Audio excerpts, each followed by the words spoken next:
भगवान म्हणे देव करी कौतुक लाभ नासोन्या टाको सारे देह अहंकार रे ओम नमो पंढरीनाथ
मनोजवं मारुततुल्यवेगं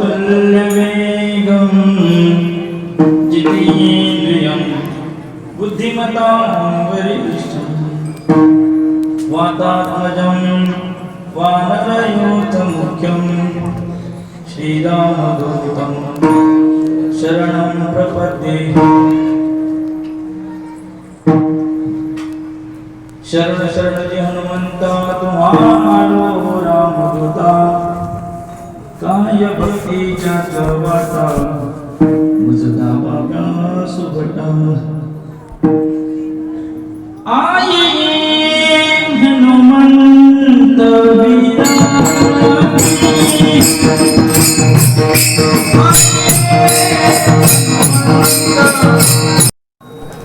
सोहळा आहे हा सप्ताह आहे आणि श्रीकृष्ण जन्माष्टमीचा गोपाळ काला सुद्धा आजचं कीर्तन बऱ्यापैकी हे गोकुळातील भगवंताच्या लीलांवरतीच होणार, कारण भगवंताचं प्राकट्य हे गोकुळामध्ये झालं. गोकुळात प्रकटला नाही तर तुकोबरायांनी गोकुळी जन्मला असं लिहिलं, पण त्या जन्मला पुढे कृष्ण कारागृहात जन्मला. ओघानं बोलले महाराज जन्मला कारागृहात, रात्री ऐकला असेल आपण की नाही, कारागृहात जन्मला आणि मग नंदाच्या घराला मजनी गोकुळाला माया उपजली ते ठेवी मज, आणि इथून सुरुवात का केली, रात्री इथे संपलं, आता तिथून सुरुवात आहे. मग गोकुळामध्ये कृष्ण गेल्यानंतर प्रगट झाले, जिथे भगवंताचं प्राकट्य होते तिथे काय होतं, दैन्य दुःख दारिद्र्य देशांतरा पाठवी, तिथे दुष्टवृत्त्या ज्या आहेत त्या दुष्टवृत्त्या निघून जातात.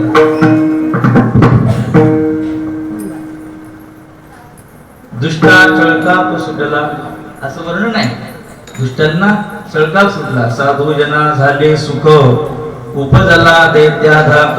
साधूजन म्हणजे जे सज्जन लोक आहेत त्यांना आनंद झाला, जे दुष्ट आहेत त्यांना दुःख झालं. मग या न्यायानं भगवान गोकुळात प्रगटले. नारद मुनी आणि श्रीकृष्ण परमात्मा तिकडनं येत आहेत. येत असताना तीन बाया तिथून अशा पदर घेऊन चोरून लपून चालल्या. आता नारद मुनी देव म्हणले काय हे कोण आहे त्यावेळेला नारदांनी आवाज दिला तर त्या घाबरतच थबकल्या, थांबल्या आणि घाबरतच म्हणल्या की कोण तुम्ही, कुठे चालला? म्हणे बाबा तुम्ही आलात तर तुम्ही जिथे येतात तिथे आमचं काय टिकावं लागणार, कारण आम्ही वाईट बाया आहोत. वाईट का वाईट आहे तुम्ही? म्हणजे आमचं सगळं वाईटच आहे. म्हणे कशा काय? म्हणे आम्ही चोरी आहे, ही शिंदडी आहे, चहाडी आहे. अरे वाईट आहे म्हणे खरंच. पण लपून वया करू लागल्या. पूजनीय गुरुवारी बाबा सांगतात की त्या रडू लागल्या. त्या 3 बाया रडू लागल्या.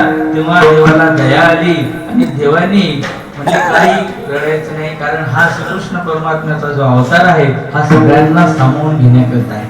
बरं का, भगवंताने सगळ्यांचा काला केला. ते सगळ्यांचे जे काही मन आहेत त्या सगळ्यांच्या मनाशी संबंध स्थापन करून त्यांना आपल्या स्वरूपी समर्पित केलं. आपल्या स्वरूपाच्या ठिकाणी लीन करून घेतले, सामावून घेतले. मग वाईट असो, कोणी असो, कशी असो, दुष्ट दुराचारी अमंगळ कसेही असो. पूजनीय बाबा सांगतात की गावीचे होते लिंडवळ. आता हे गावातलं मोरीचं पाणी ते चाललं असं वाहत वाहत वाहत वाहत वास येतो. पण ते मिळालं गंगेला. ते गंगेकडे गेलं आणि गंगेला म्हणाला माय मला येऊ दे. हो दूर हो दूर हो, नाही यायचं जवळ. असं जर म्हणलं तर मोठ्या माणसाचा तो उणेपण आहे. ते आलं, शरण आलं ना, मग शरण आलं त्याला जवळ घेणं हे मोठ्या माणसाचं काम आहे. बाबा कालच सांगून गेले पाठामध्ये की ते तुमच्याकडे आला आणि तो जर शरण आला असेल त्याला न सामावून घेणं हा दोष सामावून न घेणाराचा आहे, त्याचा दोष नाही. म्हणजे ती वाईट आहे, पापी आहे. बाबा सांगतात की ते वाईट आहे म्हणून तर तुझ्याकडे आलं. त्याला सुधरवण्याचं काम हे आपला हे डोबार.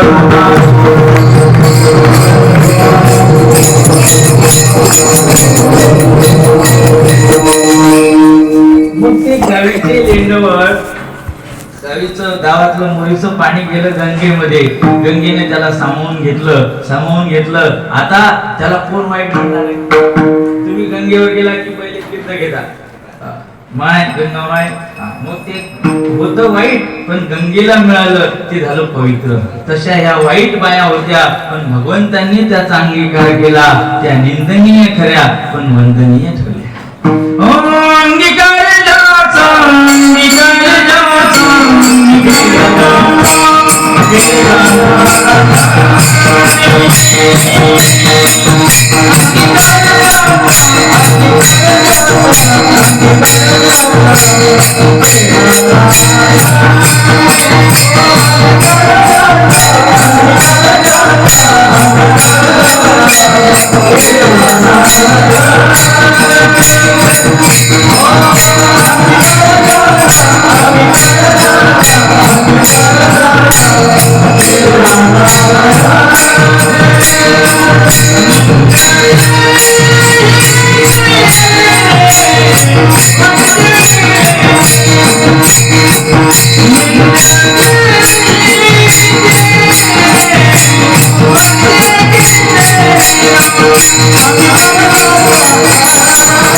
नारायणाने त्या वाईट त्या वृत्त्या, बरं का, हे सगळे रूपक आहे. गोकुळामधले सगळे जे पात्र आहेत हे आपल्याशीच निगडीत आहे, बरं का. मथुरा काय, गोकुळ काय, नंदबाबा काय, यशोदा काय, तुमचे गोपाळ कृष्ण काय, गवळणी काय, हे सगळे पात्र आहेत. नाही हे रूपक आहे. हृदय हेच गोकुळ आहे, देह ही मथुरा आहे. या देहाचा अभिमान रूपी कंस आहे. हा अभिमान मारण्याकरिता श्रीकृष्णाला आपल्या हृदयात आणायचा आहे. मग ह्या ज्या 3 बाया आहेत ह्या कोण आहेत? ह्या आपल्याच मनातल्या वाईट वृत्ती आहेत. ते रूपक आहे. गवळणीचं आपल्या बायाचं चोरी भगवान म्हणले मी घेतो. मग नारद मुनीचा नंबर आला. नारद मुनी म्हणजे तुम्हाला घ्यावं लागते आता एक. मग घेतली चहाडी. चहाडी म्हणजे काय तुम्ही 7 दिवस नव्हते कोण काय काय म्हणलं माहिती आहे का तुम्हाला? काय गरज आहे का? काहीच गरज नाही. ते विचार करते कोण म्हणलं असेल, काय म्हणलं असेल. बाबा सांगतात की हे चहाडी लावण्याचा स्वभाव आमच्या माता माऊल्याकडे जास्त असतो. बाई तुला म्हणून सांगते बरं, तुझ्या गळ्याची शपथ सांगणार नाही, सांगू नको.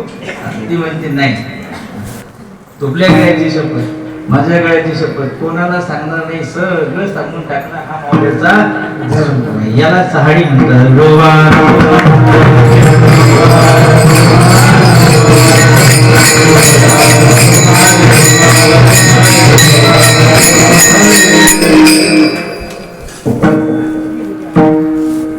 चहाडीचा अंगीकार कोणी घेतली? चहाडी नारद मुनींनी. आता उरली. अरे ही तर लय वाईट आहे म्हणे. देव म्हणले मी घेतो. मग आता उरली. पारिशेष न्यायाने देवाने त्या शिंदळीचा अंगीकार केला. आणि अशा या 3 बाया गोकुळामधून जात होत्या. भगवंतांनी अंगीकार केला आणि या 3 भोवती सगळं कृष्ण चरित्र बरं का. हे तिन्हीचाच उद्धार केला देवाने. मात्र भगवान कृष्णाने चोरी केली. ती वाईट कधी असेल पण ती वंदनीय ठरली. नाही तर त्याची बाबा सांगतात भगवंताच कृष्णाची चोरी ही आपण उच्चारण केली तर आपला तो परमार्थ होतो. आपला तो परमार्थ होतो. त्याच्या चोरीचं वर्णन केलं, नुसतं वर्णन केलं तर. ऐसा पुराण प्रसिद्ध चोर केशव नाम्याचा दाता पंढरपुरी सेवा भक्त पुंडलिका साची. ऐसा पुराण प्रसिद्ध चोर. कापूस चोरणारा चोर नाही बर का. मग भुरट्या चोर नाही. पुराण म्हणजे आपल्या तालुक्यातला प्रसिद्ध, जिल्ह्यातला, महाराष्ट्रातला प्रसिद्ध, कुख्यात म्हणजे ख्यात नाम आहे पण त्याची प्रसिद्धी वाईट आहे म्हणून त्याला कु म्हणजे वाईट. कुख्यात जो आहे जगप्रसिद्ध अंडरवर्ल्ड डॉन काही आहेत त्याच्याही पेक्षा हा पुढचा आहे म्हणे. ऐसा पुराण प्रसिद्ध चोर. पुराणात याचं वर्णन आहे. मग याने लय चोऱ्या केल्या गोकुळात.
या भगवंताना गोकुळामध्ये लय चोऱ्या केल्या. लय आता लय करायला आता वेळ नाही आपल्या डोसून गेला उभ्या चोऱ्या केल्या चोऱ्या केल्या असा हा चोरीचा अंगीकार भगवंताने केला, चहाडीचा अंगीकार नारदांनी केला आणि ह्या सगळ्या अनिंदनीय वृत्त्या भगवंतांनी त्याचा अंगीकार केला असल्या कारणानं त्या वंदनीय ठरल्या.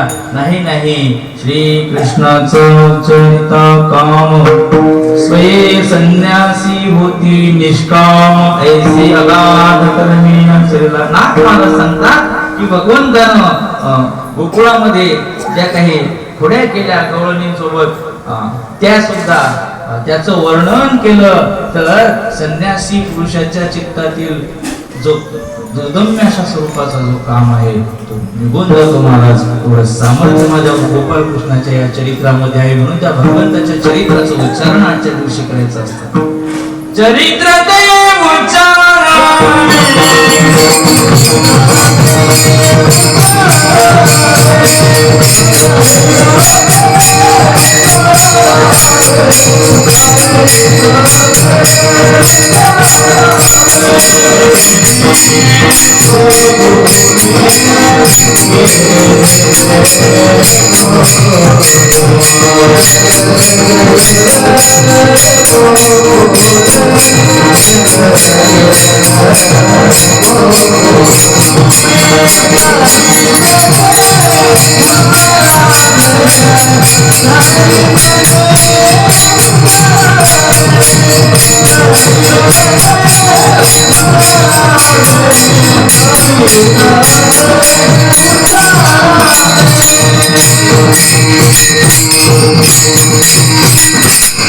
हे चरित्र ती म्हणजे त्याचा निर्देश केला, निर्देशात्मक वर्णन आहे. ते चरित्र वर्णन केलं वर करायचं, उच्चारण करायचं कुठलं तर लिहितात रांगता गोधनी राखीत आहे.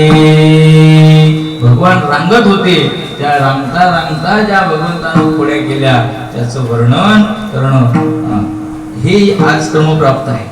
तसे आज गोपाळ कालाच आहे.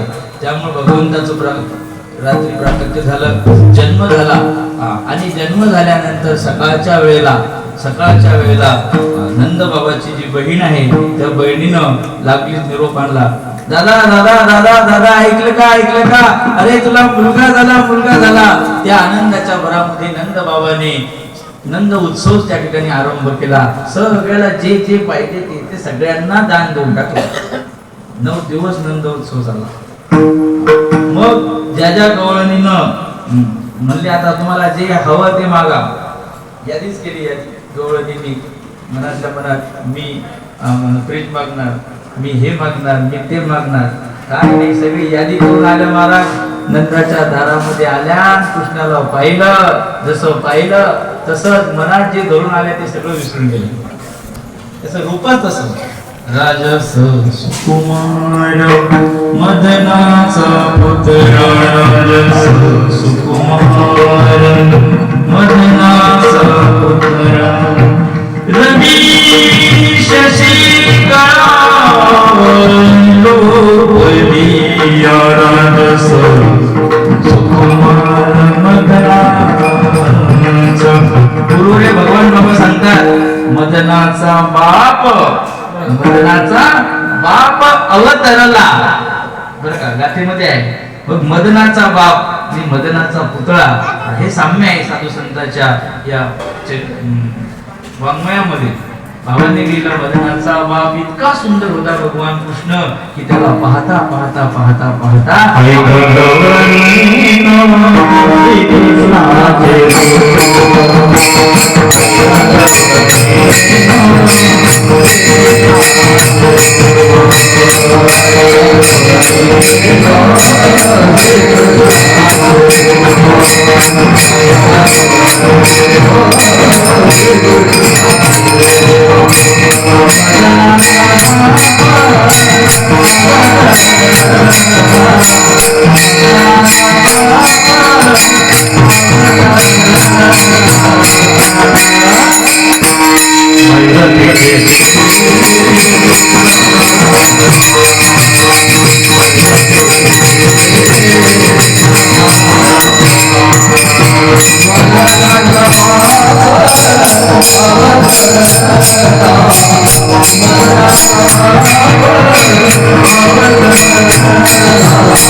श्रीकृष्णाचे कसं होतं तुम्हाला कृष्णाचं अतिशय सुंदर असा तो भगवान होता.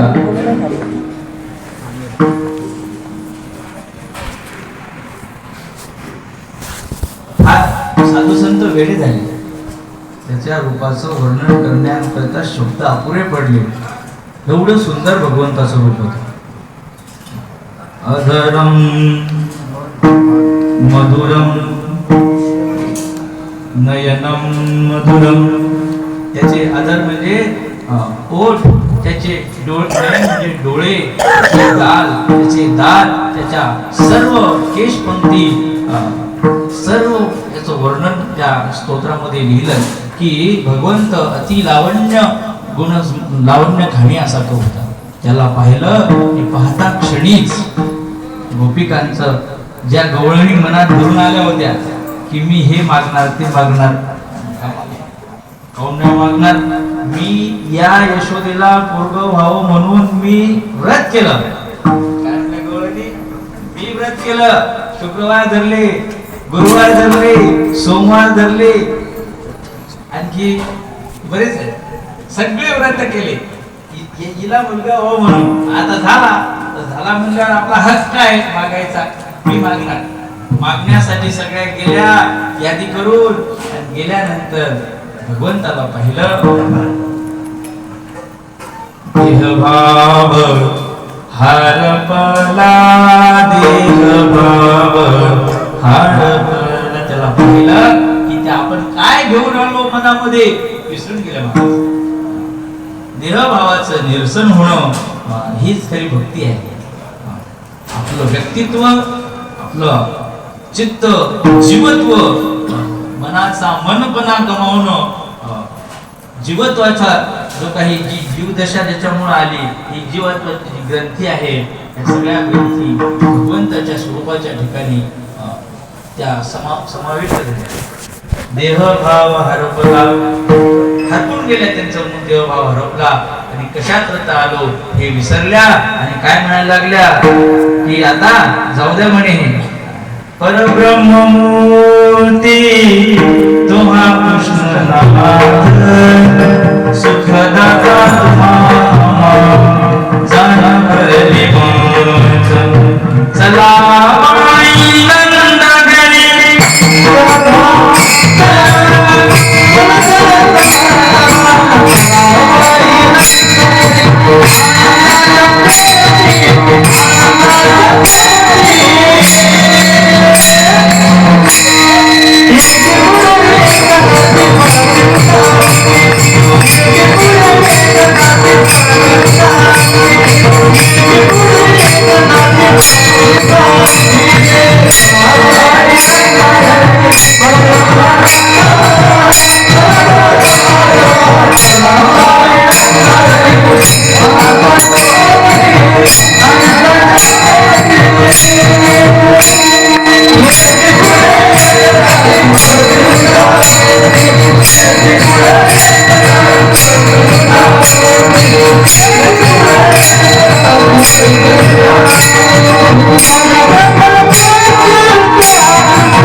दिलं. ह्या सगळ्या गवळणी काय म्हणतात, चला बाई नंदा घरी आनंदाच्या कोटी, अशा प्रकारचं हा उत्सव त्या ठिकाणी गोकुळामध्ये साजरा होत आहे. आणि हा नंद उत्सव साजरा होत असतानाच नंद बाबाला कर देण्याकरता म्हणून त्या ठिकाणी इकडे मथुरेमध्ये जातात राजाकडे कर देण्यासाठी. आणि तितक्या वेळेमध्ये, तेवढ्या वेळामध्ये पूतना धाडली भरोनिया विष, मारी बाळकास जीव नको. पूतनेला भगवंत त्या श्रीकृष्णाला मारण्याकरता म्हणून कंसानं पाठवलं. पूत म्हणजे पवित्र, ना म्हणजे नाही. पूत म्हणजे पवित्र. काय पवित्र आणि काय अपवित्र हे कळायला पाहिजे. आता पवित्र अपवित्र काय राहिलं नाही. बाबा सांगतात की ह्या सगळ्या फक्त बोलायच्याच गोष्टी झाल्या. हे सगळं पूर्वी असायचं. पवित्र पाळणं, जपणं, प्राणाच्या मुलानं जपणं. जीव गेला तरी काही लोक काही गोष्टी खात नाही. आता काहीही खातात, कुठेही खातात, कशातही खातात. आणि काय सांगावं महाराज, हे पवित्र राहिलं नाही. आहार शुद्ध सत्व शुद्धी असं शास्त्र सांगतं की तुमचा आहार कधी शुद्ध असेल तर तुमचं सत्व म्हणजे अंतःकरण शुद्ध होईल. तुमचा आहारच वाईट असेल तर तुमच्या अंतःकरणात येणारे विचार सुद्धा तसेच असतील. सगळं रेडीमेड खायला लागले. रेडीमेड जे बनते ती कशाचं बनते याचं आपल्याला भान नाही. त्यामध्ये ते तेल टाकलं जाते, ते कशाचं तेल टाकलं जाते याचंही आपल्याला भान नाही. कोण असं आहे की शुद्ध तेलामध्ये तुम्हाला तळून देणार आहे? हे छोटी मुलं हे बाजारामधलं सगळं पॅकिंगचं खातात, पण ते कुठल्या तेलात असते याचं कोणाला भान नाही. लक्षात घ्या, जनावराच्या कत्तलीनंतर त्यातली जी चरबी असते, त्याच्या अंगातली ती चरबी म्हणजे तेल, बरं का. त्या चरबीचं तळण्याकरता उपयोग. काय सांगू महाराज, या गोष्टी इथे सांगायचं नाही. पण पवित्र काय काय खावं, कुठे खावं, कसं खावं, कशात खावं काही राहिलं नाही. त्यामुळं अंतःकरण वाईट झालं. माणसाच्या मनामध्ये दुर्वासना निर्माण झाली. तुमच्या वनस्पतीवर ते हे फवारलं जातं, 2 दिवसात मिरची मोठीच्या मोठी होऊन जाते, वांगे मोठाले होतात, कोबीचं फूल मोठं होऊन जातं. काय हे तुमच्या शरीरात चाललं. त्यामुळं माणसाचं मन चंचल झालं. हार्मोन्स वाढतात आणि हार्मोन्स वाढल्यामुळं हार्मोन्स गाईला दूध देण्याकरता म्हणून इंजेक्शन दिले जातात. ते दूध तुमच्या अंगात चाललं आणि त्यामुळे विचार भरकटायला लागतो. कशासाठी सांगतो की पूत म्हणजे पवित्र, ना म्हणजे नाही. मग पवित्र काय नाही तर माणसाच्या मनामध्ये जी वासना आहे ती वाईट आहे. ती वासना हीच पूतना आहे.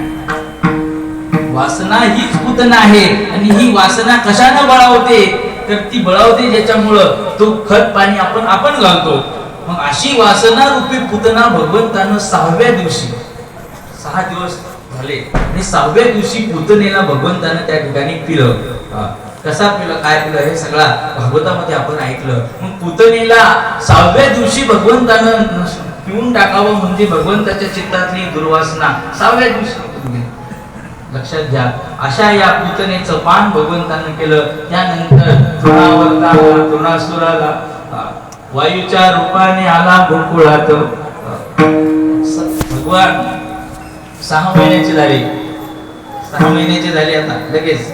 आणि 6 महिन्याचे झाल्यानंतर झोक्यामध्ये भगवंत पाण्यामध्ये आहेत. आणि इकडं मथुरेत कंस मामा गोट मोडितो, मामा गोट मोडितो, गोकुळात नंदा घरी कृष्ण वाटतो. मथुरेत कंस मामा गोट मोडितो. कंसाला झोप नव्हती. मग एक झालं का 2, दुसरं झालं, काहीतरी पाठवतच होतं. तर तृणावर्त पाठवला. तृणावर्त म्हणजे तृणासूर. तृण म्हणजे गवत. गवत त्याच्या रूपात तो असुर आला. गवत सोसायटीचा वारा सुटला की सगळं गवत, गाडी, कचरा, तुमचे सगळे कपडे, त्याला वाटूळ म्हणतो आपण, ती वाटूळ सुटली. आणि त्या वाटुळीमध्ये भगवंताला त्या यशोदेनं नुकतंच मांडून खाली ठेवलं. म्हणे वा वेळचा दूध पितो, म्हणे कसा खेळला तर याला पचन होईल म्हणून त्याला ते तिथून खेळण्याकरता म्हणून ठेवलं. तितक्या वेळेत त्या तृणासुरानं त्याला उचललं. ही घरातच मोठा सोसायटीचा वारा सुटला तृणावर्त. कृष्णाला घेऊन चालला वरतून आणि चालल्यानंतर कृष्ण म्हणतो बरं झालं. काय बरं झालं? उद्या आपल्याला या सगळ्या गोकुळात चोऱ्या करायच्या आहेत. मग इतक्या मोठ्या गोकुळामध्ये कोणत्या गल्लीतून जायचं, शॉर्टकट कोणता आहे, कसं आहे म्हणून वरतून पाहून घेतलं त्यानं. वरून सगळे शूटिंग करून घेतली. हे राधेचं घर, हे अनुराधेचं घर, हे विशाखेचं घर, हे आमकीचं घर, तमकीचं घर, सगळ्या गवळणीचे घर पाहून घेतले. इथून चोरी केली की कोणी कोण पळून जाते वरून पाहून घेतली. तितक्या वेळात हा तृणासुर काय म्हणतो, आता याला आपण कंसाकडे घेऊन जाऊ. कंसाच्या नगरीकडे चालला चालला चालला की लगेच कृष्णानं ओळखलं, याच्या मनात कपट आलं. मग कृष्णानं वजन वाढवलं सुरुवात केली. एवढासा कृष्ण 6 महिन्याचं लेकरू. मग त्याचं वजन वाढलं. 4 kilo, 5 kilo, 6 kilo, 10 kilo, 15 kilo, 20 kilo, अरे 50 किलो झाला. मग हा ती जाणून बुजून वाटलं असल्यामुळे त्याच्याही डोळ्यात धूळ गेलेलीच होती. मग म्हणून आपण गडबडीत नंदाच्या दारातला दगड तर आणला नाही, कारण तो कृष्णाचा कलर कसा, श्रीकृष्णाचा रंग सुद्धा काळाच. त्याला वाटलं दगड तर आणला नसेल, सांगतो तुम्हाला नंतर. मग कृष्ण म्हणला की हे सगळे भक्त मंदिरात काय, मंदिरात देव आहे. आपण काय म्हणतो, मंदिरात देव आहे. तर खरंच देव आहे का? मग माझे भक्त मला दगडात देव समजतात आणि मी खरा मूर्तिमान कृष्ण. कृष्णच तू भगवान स्वयं. भगवान कृष्णाने अनेक वेळा सांगितलं की मी स्वतः साक्षात परब्रह्म आहे. परम ब्रह्म परम धाम पवित्रम परम भगवान पुरुषम शाश्वतम दिव्यम आदिदेवम अजम विभुम, मीच सगळं आहे असं तो तीनदा सांगतो. मी साक्षात कृष्ण भगवान असताना हा मला काय म्हणतो, दगड तर आणला नाही ना आपण, याची बुद्धी आता दगडासारखी भ्रष्ट झाली म्हणे, याला दगडावर आदळलं पाहिजे. कृष्णानं अशी गच्ची दाबली अशी, त्याच्या कुशीत होता तो, अशी गळा दाबला, तसा गळा दाबला तसा त्याला चक्कर आली आणि तो तिथून वरतूनच असा पडला धाड दारात पडला. तसा पडला, मोठा आवाज झाला आणि त्या दगडावर त्याचं डोकं आदळल्यामुळे त्याचा त्या ठिकाणी नाश झाला. विठोबा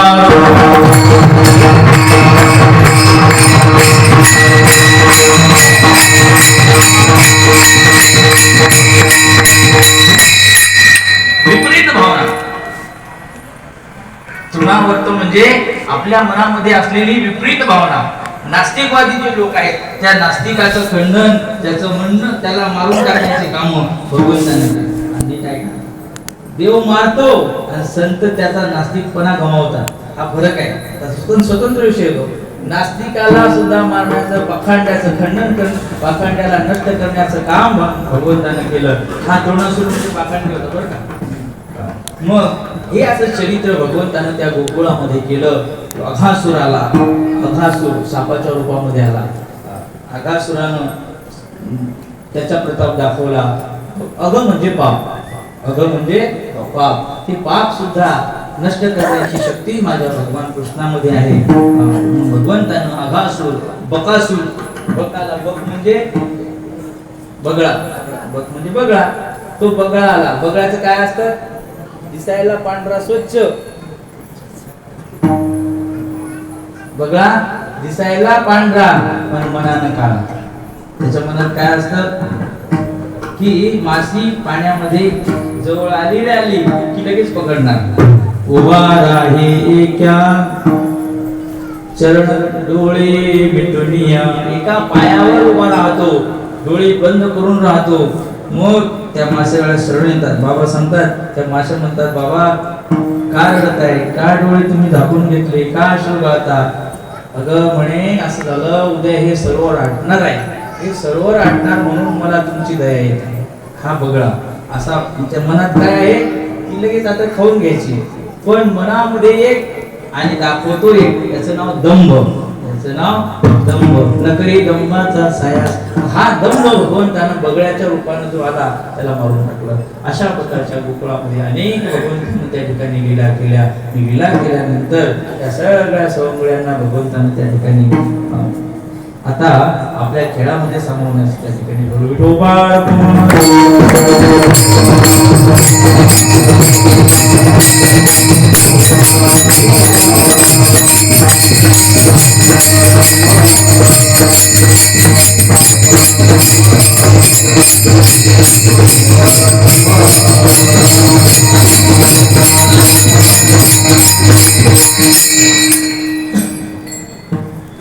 हा भगवान कृष्ण जसा आधी सांगितलं रूपवान होता, सगळ्या गवळीला त्यानं वेध लावला. प्रत्येक गवळीला वाटायचं की कृष्णानं माझ्या पोटी जन्म घ्यायला पाहिजे होता, कृष्णानं माझ्या पोटी जन्म घ्यायला पाहिजे होता. हा लय हुशार. ज्या गवळणीला भेटला तिला आईच म्हणायचा, पण तिला सुद्धा काय म्हणायचा, तिच्या मनात काय होतं की यांनी माझ्या पोटी जन्माला यावं. मग आई मी तुझाच आहे, आई मी तुझाच आहे, सगळ्यांना म्हणायचा मी तुझाच आहे. असं गोकुळातल्या एकाही जणाला वाटत नव्हतं की हा कृष्ण परका आहे म्हणून. ऐका, गाई, वत्स, गोपाळ सगळ्यांना कृष्ण हवासा वाटत होता. मग असा हा भगवान कृष्ण गोकुळामध्ये ज्या वेळेला त्या ठिकाणी मोठा होत आहे आणि मोठा होत असताना रांगायला लागला आणि रांगता रांगता भगवंतांनी खोड्या करायला सुरुवात केली. आणि रांगता रांगता भगवंतांना काय करावं तर दही दुधाच्या मडक्याजवळ जावं आणि त्यामध्ये जे लोणी आहे ते लोणी हळूच काढून घ्यायचं आणि खायला सुरुवात करायची. मग एखादी गवळण आली, का रे छोट्या लोणी तो करायचा आणि तो भरका हात तिच्या तोंडाला उठून द्यायचा. भरका हात तिच्या तोंडाला फुटल्यामुळं पळून द्यायचा. पळून गेला सासूबाई द्यायची आणि काय म्हणायची, लोणी म्हणे धंद्याचा करता आता धंद्याचा करता आता खोटं बोलते बाबा जरा तू आरसा दाखवला तिला. तिच्या तोंडाला लोणी लागली. तिचं तोंड भरका असल्यावर चोरी कोणी केली, मग म्हणे तूच चोरी केली आणि कृष्णाचं नाव सांगते, झाली तिची रेडी तर तुला हलवली. अशा तिला आपल्या सासूंनी सुनांचा त्या ठिकाणी समाचार घेतला. सगळ्या म्हणल्या हा कृष्ण लय त्या ठिकाणी त्रस्त करतो आपल्याला.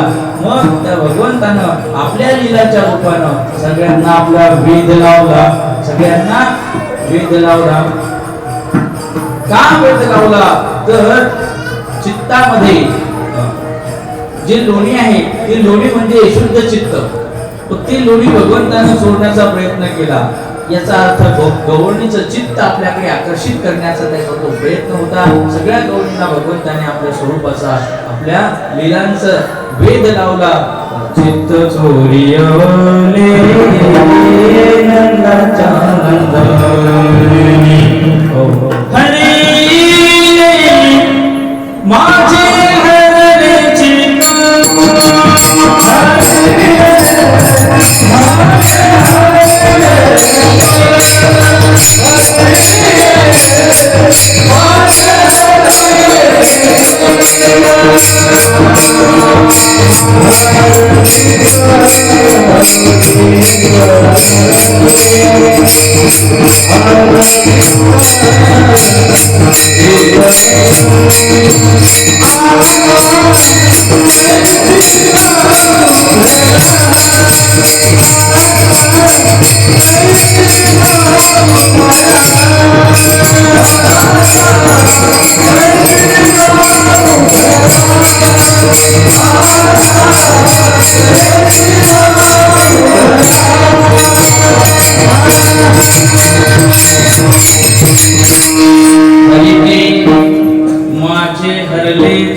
एवढाच विषय आपला की भगवंताला लोणी गवळणीच्या घरचं लोणी आवडत होतं. याचा अर्थ गवळणीचं चित्त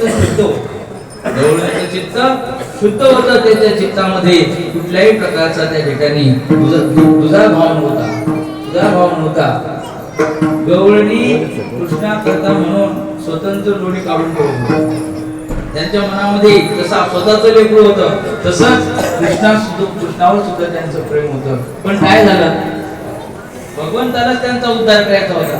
कारण ह्या पूर्वजन्मातल्या ऋषी मुनी तपस्वी लोक होते आणि त्यामुळं त्यांचा उद्धार करण्याकरिता भगवंतांनी कुठं ना कुठला त्यांच्या ठिकाणी प्रयत्न केला आणि प्रयत्न करता करता करता करता त्या स्वरूपाचा त्याला भेद लागला, भेद लागला. ऐका महाराज, काय भगवंताचं स्वरूप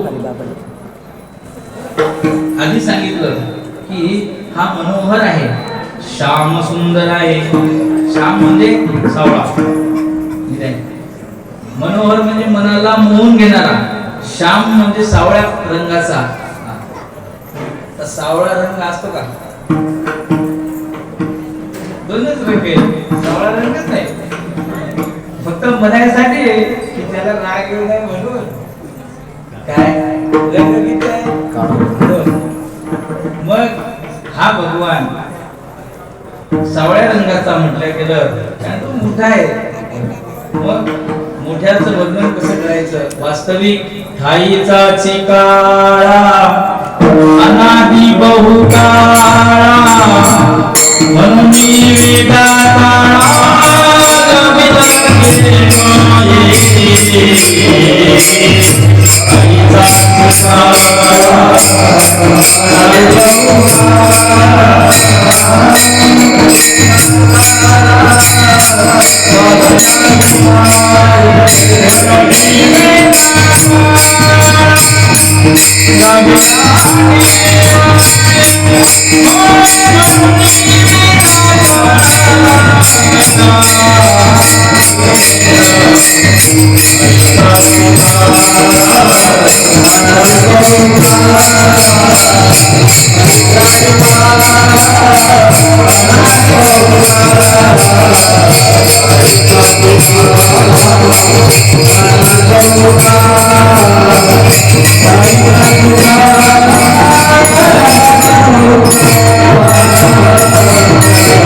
ठाईचा चिकाळा हा पहिल्यापासून काळ आहे.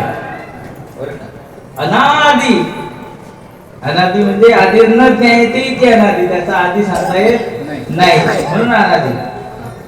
अनादि बहुकाळ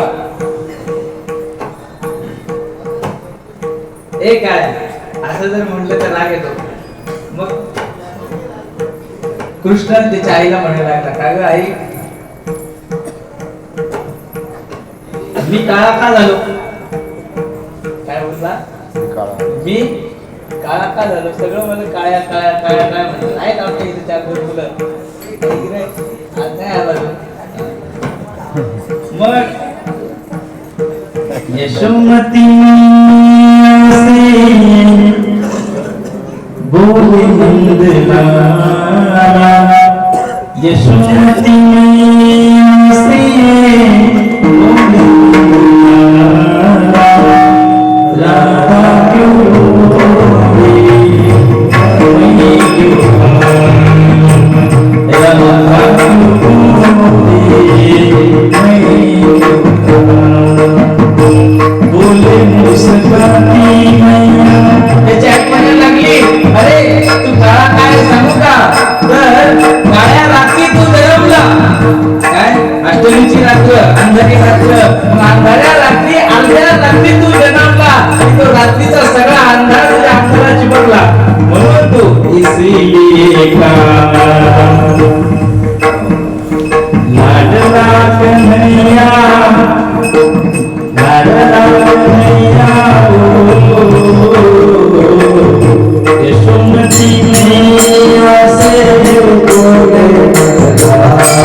बाबा सांगतात की सगळ्यात पवित्र रंग कुठला, सगळ्यात चांगला रंग कुठला असेल तर तो काळा रंग आहे. कारण काळ्या रंगात सगळे रंग मिसळतात. काळ्या रंगामध्ये कुठलाही रंग टाका तुम्ही तो काळाच. लाल टाका काळा सोना, पांढरा टाका काळा चुना, निळा टाका केशरी, कुठलाही रंग काळ्या रंगात मिसळतो नाही, तो त्याला समाविष्ट करून घेतो, हा त्याचा अर्थ आहे. काळा रंग सगळ्यांना सामावून घेतो. काळा रंग हा त्या ठिकाणी सगळ्यात चांगला रंग आहे, म्हणून तर माझ्या पांडुरंगाने घेतला. गोपाल कृष्णाने रंग कुठला घेतला? त्याचं नावच कृष्ण आहे. कृष्ण म्हणजे काळा. नीट आहे, कृष्ण शब्दाचा अर्थच होतो काळा. असा हा भगवान गोपाल कृष्ण रंगानं जरी सावळा असेल पण रूपानं लय सुंदर होता. त्यामुळे सगळ्या गोपिकांना त्याचा वेध लागला आणि वेध लागल्यामुळं सगळ्या गोपिकांना वाटायचं की गवळणीला वाटायचं आपण कृष्णाला पाहावं. 3 बाया तिथे गोकुळात राहत होत्या. 3 म्हणजे पहा, कोणी लेकी, कोणी सुना, कोणी एकी स्वतंत्र. लेकीचा असा आहे, आई चालली पुढं काहीच नाही, ती आई अगं काहीच नाही, चालली म्हणजे चालली. कुठे चालली? तिकडून आल्यावर सांगाल मग कुठे गेली होती, मैत्रिणीकडे गेली होती, मुला आणायला गेली, काय काय असेल, टीव्ही पाहायला. मग आई चालली म्हणलं की लेक सुटली. सासूचा असा असते, का ग झाली का भाजी? काय मग कसं चालू आहे? 1.5 तास बसली कोणाच्या गोट्यावर. सासूला कोणी म्हणते? कोणी की स्वतंत्र. स्वतंत्र वृत्तीच्या सासवा, काही अंशानं स्वतंत्र काही अंशानं परतंत्र ह्या लेकी आहेत.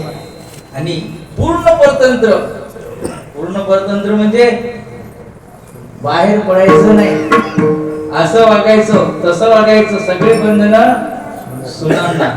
मग ह्या सुना म्हणजे काही पूर्ण तयार परतंत्र. मग अशा या 3 बाया गोकुळामध्ये होत्या. सगळ्यांना वाटायचं कृष्णाला पाहावं. ज्या सासू होत्या त्या कधी पण जायच्या आणि कृष्णाला पाहून ये, पाहू दे तुझं पोरगं, पाहू दे तुझं पोरगं यशोदे, असं म्हणून पाहून यायच्या. पण ज्या सुना आहेत त्या सुनाला काही जायला चान्स नव्हता. मग सुनांना कृष्णाला पाहायचं म्हणून त्या निमित्त करायच्या. मग कुठल्या निमित्तानं का होईना कृष्णाला पाहायला जायचं. मग शेण आणायच्या निमित्तानं, त्याच्या घरी लई गाई होत्या. मग मावशी शेण नेऊ का? हा ने म्हणे. मग ती शेण भरायला जायची आणि शेण भरता भरता भरता भरता टोपलं भरून जायचं. हा दिसतो का? इकडे पाहिजे, दिसतो का दिसतो का? आयला सगळं कळते ना त्याला की ही आली कशासाठी. निमित्त शेणाचं आहे पण आली कशासाठी? नसांगता तुम्हा कळो येते अंतर, विश्वी विश्वंभर परेशान. कृष्णाने हळूच यावं आणि डोकावून पाहावं. पाहिलं की अरे कृष्णा, अरे बाळ इकडे काय म्हणे, हे उचलून दे बरं मला, की त्या निमित्तानं त्याच्याशी जवळीक घडेल. मग कृष्णाला तसं नाही, मग फुकट काम करणार नाही, मग काहीतरी मोबदला लागला.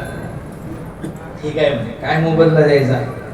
म्हणे मला लोण्याचा एवढा गोळा लागेल. ठीक आहे म्हणे. एक टोपलं नेलं, दुसरं न्यायला आली, पुन्हा कृष्ण आलं का त्यात टोपलं भरून जायचं, शीप सांडायची, मग पुन्हा बोलवायची, पुन्हा मग हिशेब सुरू झाला. एका टोपल्याला उचलून देण्याचा 1 लोण्याचा गोळा, इथे लावला टिक्का, शेणाचा टिक्का इथे लावला त्याच्यात. अनंत ब्रह्मांड उदरी हरी हा बालक नंदाधरी, नवल केवडे केवडे.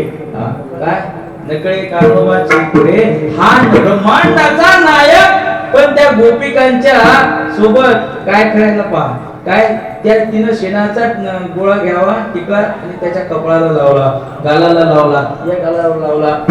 5-6 टिकले झाले आणि यशोदेने आवाज दिला, अरे कृष्णा काय काय, अरे चल पण तिकडं.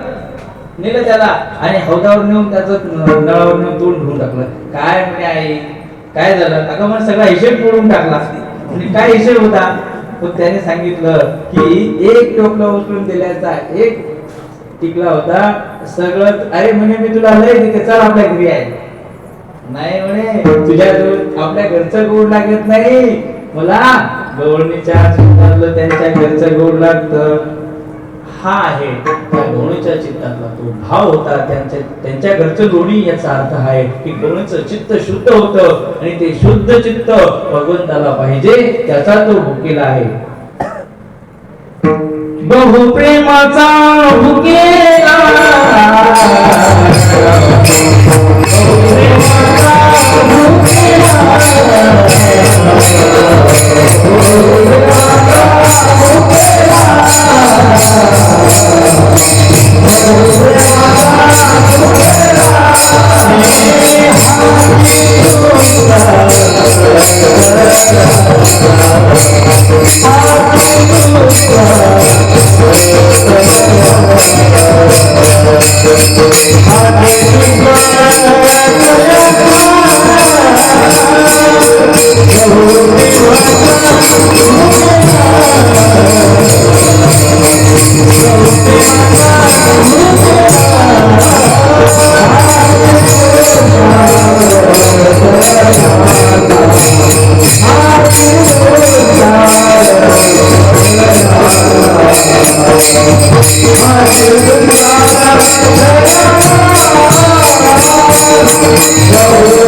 भगवंताला दुष्काळ आहे की शुद्ध भावनेनं प्रेम करणारे लोक मिळणं फार कठीण आहे. सगळे स्वार्थी, लोभी, आसक्ती धारण करणारे, निर्व्याजमेव निर्व्याज प्रेम करणारं कोण आहे महाराज? शुद्ध प्रेम करणारं कोण आहे? त्या शुद्ध प्रेमाची भूक भगवंताला होती. भगवान म्हणला, आई आपल्या घरचं लोणी, आई जवळच्या घरचं लोणी गोड लागते. का लागतं? त्यांच्या अंतःकरणामध्ये निष्काम प्रेम होतं, निष्कपट प्रेम होतं, निर्व्याज प्रेम होतं. सगळ्या मनानं त्या भगवंतावर त्यांनी सर्व भाव त्यांचा अर्पण केला. देव हा भुकेला आहे, प्रेमाचा भुकेला आहे. त्याला तुमचे पैसे, तुमचं काही नको. सबसे ऊंची प्रेम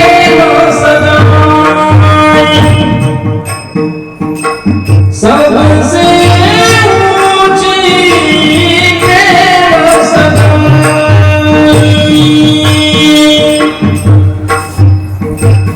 दुर्योधन का मीवात सागरी शबरीची किती पोरं भगवंतानं खाल्ली.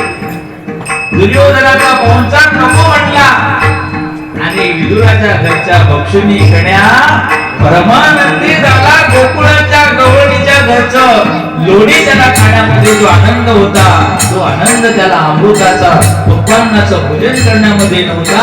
म्हणून भगवंतानं गोकुळामध्ये जाऊन, घरोघर जाऊन त्या गोपाळाच्या घराचा धडोळा घ्यायचं ठरवलं. आणि अभंगातून बाबा सांगतात, सगळ्या गोपाळांना भगवान म्हणतो की चला रे चला, आपल्याला गवळणीच्या घरी जायचं आहे. चला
पहिल्यांदा सांगितलं की सगळी रूप काय गवळणी काय, गोपाळ काय, नंद बाबा काय, यशोदा मैया काय, सगळे रूपक. रूपक म्हणजे त्याचा महत्व पटवून देण्यासाठी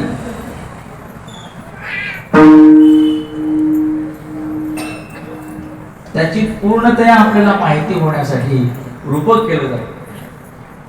मग गवळणी शब्दात हे रूपक असं आहे की आपल्या मनातली जी वृत्ती आहे, कानाची वृत्ती, डोळ्याची वृत्ती, जिभेची वृत्ती, सगळ्या इंद्रियाच्या ज्या वृत्ती आहेत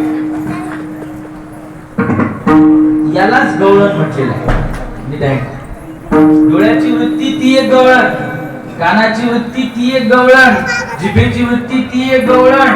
प्रत्येक गवळणी याला रूपक केलेलं आहे. मनाच्या वृत्तीला सुद्धा गवळण म्हटलेलं आहे.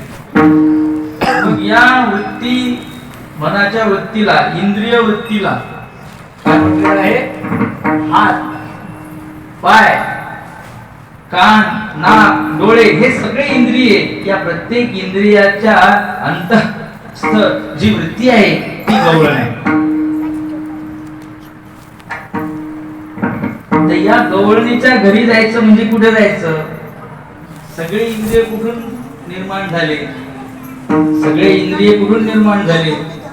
आत्मस्वरूपापासून मद अहंकार, मद अहंकारापासून पंचमहाभूत, त्या पंचमहाभूताचा पासून हे सगळे इंद्रिय तयार झाले, मन तयार झाले. आकाशाचा सत्वगुण, वायूचा सत्वगुण, अग्नीचा सत्वगुण, पाण्याचा सत्वगुण, जलात, या सगळ्याचा एक एक गुण काढून घेतला आणि या सगळ्यांच्या मिळून तयार झालं ते अंतःकरण.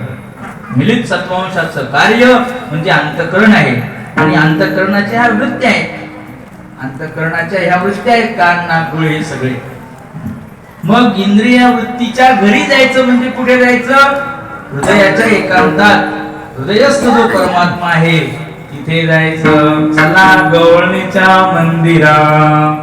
गवळणीच्या घरी म्हणजे हे या सगळ्या वृत्त्या जिथून प्रसृत झाल्या त्या मूळ स्वरूपाच्या ठिकाणी तिथे आपल्याला जायचं आहे. तिथे जाऊन काय करायचं? अरे म्हणे मनात तर लय वाईट भरलेलं आहे. दिसायला वरून माणूस चांगला दिसतो पण आतून त्याच्या मनात काय आहे हे कोणाला कळते? ज्याचं त्यालाच कळतं, नाही देवाला कळतं. देव म्हणला आपण जाऊ तिथे धांडोळा घेऊ, त्यांच्या मनात जे असलं ते सगळं काढून टाकू. मग गवळणीच्या घरी जायचं. मग घरी गेल्यानंतर कोण्या मडक्यात काय ठेवलं? गवळण म्हणजे सांगितलं, तुम्हाला समजून घ्या, फार वेळ नाही आपल्याला सांगायला. बाबा सांगतात की इंद्रिय म्हणजेच गवळण. या इंद्रिय वृत्त्यांचा समाचार घेण्याकरता भगवान त्यांच्या घरी जात आहे. मग गेला, मग मडक्यात काय आहे? अरे म्हणे आंबट दही, असू दे असू दे म्हणे. मग ते दही जे आंबट आहे त्यांना ते लाट मारून म्हणा, काढीन म्हणा, करून टाकला. त्याला चांगलं आहे ते खाल्लं आणि जर जर लयच वाईट असेल तर नासवणी टाकू सारी, त्याचा नाश करून टाकला. लक्षात घ्या, आपल्या मनामध्ये, आपल्या अंतःकरणामध्ये, आपल्या प्रत्येकाजवळ आपण काहीतरी शिदोरी घेऊन आलेला आहोत. मग ही अंतःकरणामधला धांडोळा घेऊन तुमच्या मनात काय काय पाप आहे, मनामध्ये कुठलं कर्म घेऊन आला, काय घेऊन आला, याचा धांडोळा भगवंताने घेतला आणि त्याच्या घरी जाऊन त्या सगळ्या कर्म अकर्माचा नाश भगवंताने केला. हे या चोरीच्या निमित्तानं भगवंताने हे सगळे कामं केलेले आहेत. भगवान चोरी करतो, कशाची करतो? अंतःकरणाची. अंतःकरणागत क्षुब्ध दोषांची. तर त्या अंतःकरणात असलेले जे कर्म आहेत, बरे असतील, वाईट असतील, प्रारब्ध असेल, संचित असेल, क्रियमान असेल, 3 प्रकारचे कर्म अंतःकरणामध्ये वास करते. मग हे आपण मागच्या जन्मात घेऊन आलो, मागच्या जन्मात घेऊन आलो. एखादा माणूस आता आला, तो एक माणूस आला होता ना आता, मग असा माणूस जर लोळायला लागला तर मग बाबा सांगतात की त्याला मागच्या जन्मातली आठवण आली. नालीत लोळतो. का लोळतो? कारण मागच्या जन्मात तो कोण होता? नालीत लोळणारा डुक्कर. म्हणून त्याला आता ती दारू पितो आणि तो लोळतो. कशासाठी सांगतो? या जन्मात त्याला स्मृती काळ झाली, मागच्या जन्मातून घेऊन आला आणि आता तो तसा वागायला लागला. याचा अर्थ अंतःकरणामध्ये मागचे सगळे पाप आपण घेऊन आलो, प्रारब्ध संचित घेऊन आलो आणि हे भोगल्याशिवाय संपत नाही नाही नाही. पूजनीय गुरुवर्य श्री भगवान बाबा नेहमी पाठामध्ये सांगतात की हा कर्माचा अढळ सिद्धांत आहे. काय सिद्धांत आहे? ना भुंक्ते क्षीयते कर्म जन्म कोटी शतैरपि. अज्ञानी जीवाने केलेल्या कर्माचा फलभोग त्याला झाल्याशिवाय त्याची निवृत्ती होऊ नये हा ईश्वराचा संकल्प आहे. काय? त्याचा भोग त्याला घडलाच पाहिजे, त्याचा भोग त्याला घडवणं यातच ईश्वराची दया आहे. ईश्वर प्राणी कर्म सापेक्ष फलप्रदाता आहे. तुमच्या कर्मानुरूप तो तुम्हाला भोग देतो, पण कधी तुम्ही त्याचं भजन केलं तर त्याला दया येते आणि दया येऊन तो तुमचे सगळे कर्म नष्ट करून टाकतो. नाशियले कर्म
नाश करतो. भक्ताच्या कर्माचा प्रारब्ध क्रियमान भक्ता संचित नाही जाण. भक्ताला भीती नाही कर्माची, प्रारब्ध कर्माची भीती नाही, संचित कर्माची नाही. मग भगवंताने काय करावं? भक्त गवळणी भक्त होत्या, त्याचं भजन करत होत्या. त्यांच्या मनामध्ये देह काम करी चित्त गोविंद देव अशा गवळणी होत्या. गवळणी कधी मथुरेच्या बाजारला गेल्याच तर गोविंद घ्यावोनी गोविंद घ्यावोनी दमोदर घ्यावोनी दही घ्या दही. मग असं म्हणायचं, काय म्हणायच्या? गोविंद घ्यावोनी तम तम भासती मथुरेच्या गोकुळाच्या गवळणी पिशपिशा आहेत, वेड्या आहेत, विकायला येतात दही दूध आणि गोविंद घ्या दामोदर घ्या असं म्हणतात. मग त्या मथुरेतल्या स्त्रिया त्यांना हसत होत्या. पण त्या आंतरप्रतिनिधी धर्माने परमात्म स्वरूपाशी केव्हाच मिळून गेल्या त्या गवळणी. त्यांचा देहभाव हरपलेला होता आणि देह काम करी चित्त गोविंद देव अशा त्या गेले देहभाव हरपले. मन ब्रह्मानंद पूर्ण भरलेला त्या ब्रह्मानंदामध्ये निमग्न असलेल्या गवळणी त्या भगवंताच्या बाह्य दृष्टीनं संसार कर्मामध्ये रत दिसत जरी असल्या तरी सुद्धा अंतर्प्रतिनिधी धर्माने त्या परमात्मा स्वरूपामध्ये तत्कथनम तच्चिंतनम अन्योन्यम तत्प्रबोधनम त्याचाच अनुवाद करत होत्या. येणे माझे कवाड उघडिले, येणे माझे शिंके ओ तोडिले, दया दुधाचे बक्षिले उलंडिले ताकाचे. मग यशोदे तुझा कृष्ण लय खट्याळ आहे बर का. आमच्या घरात येतो आणि पोरांना झोपलेल्या मुलांना चिमटे काढतो, चिमटे घेतो. लय झोपलेला असेल तर त्याच्या कानामध्ये जोरात आवाज करतो भूत. की मुलगा दचकला की 6 महिने रडतच बसतो, दिवसभर पोरगा रडते, त्याला नाव थांबता थांबवलं जात नाही. असा तुझा खट्याळ काना आहे. यशोदे बाळ तुझा काना सोसू ढिंगा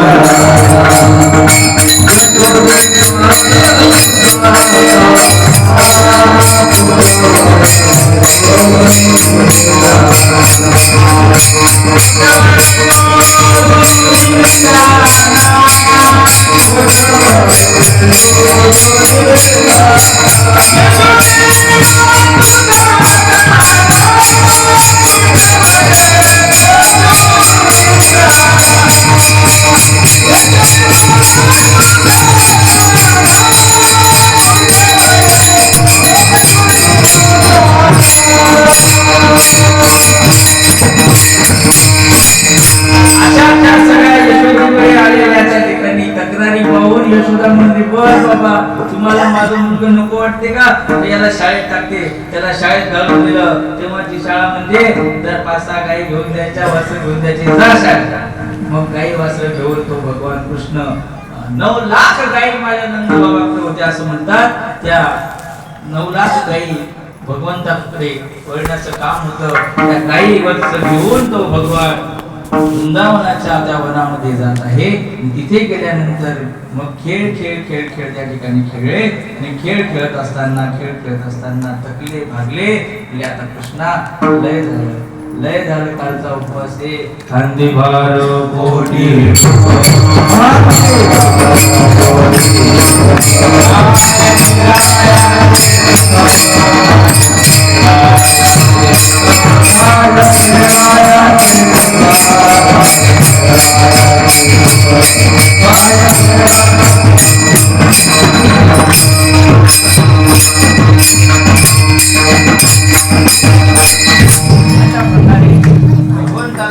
काय झालं तर सगळे विनंती करू लागले की काय देवा लय वेळ झाला तुमचं चाललं किती दांडू चेंडू लगोरी नाना परी लय खेळ खेळायला लागले. म्हणले पुरी झाला खेळ लय झालं बस झालं बस झालं.